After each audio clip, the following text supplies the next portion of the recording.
Ici Sarah de Jeux Vidéo Techno et voici ma critique de Mario & Luigi Brothership pour Nintendo Switch. Développé par Acquire et publié par Nintendo, le jeu est disponible depuis le 7 novembre 2024. Mario et Luigi, ainsi que d'autres résidents du Royaume Champignon, découvrent un étrange portail qui les aspire dans le monde de Connexia, un continent scindé en plusieurs sections à la suite d'une attaque par le mystérieux Volteface, qui sème la désolation partout dans le monde en répandant du fléum pour isoler les gens les uns des autres. Mario et Luigi rencontreront la volticultrice Ampera qui tente de faire revivre l'arbre de vie, l'Unicea.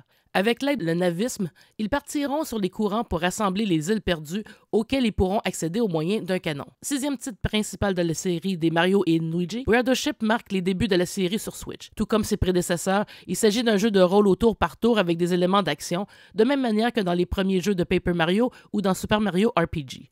Chaque île visitée a ses propres caractéristiques, comme la lave ou la glace, ou offre ses propres défis, comme un labyrinthe. Luigi est ici le cerveau des frères Mario et c'est lui qui trouvera les nouvelles actions duo et autres pouvoirs permettant d'avancer dans le jeu.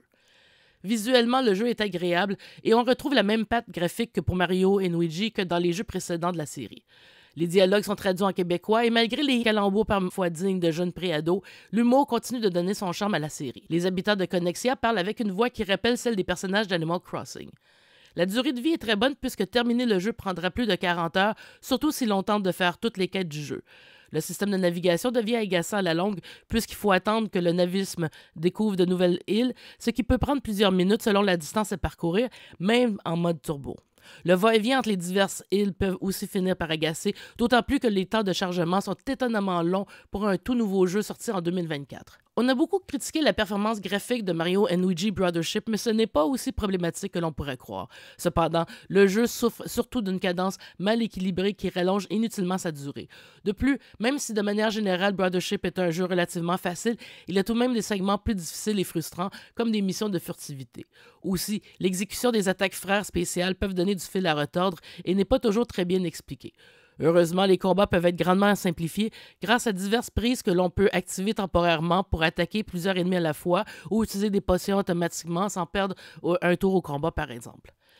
Même si plusieurs personnes ont été déçues par le travail effectué par Acquire dans le développement du jeu comparativement à ce qu'aurait pu produire Alpha Dream, le développeur initial de la série, qui a malheureusement fermé ses portes en 2019, c'est tout de même un bon ajout à la série qui a le mérite de ne pas changer carrément de genre, comme c'était le cas pour Paper Mario. Les vétérans de la série seront en terrain connu sans avoir l'impression de consommer du réchauffé.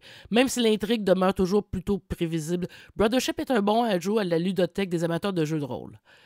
Mario & Luigi Brothership pour Switch obtient la note de 8 sur 10. Merci d'avoir été à l'écoute.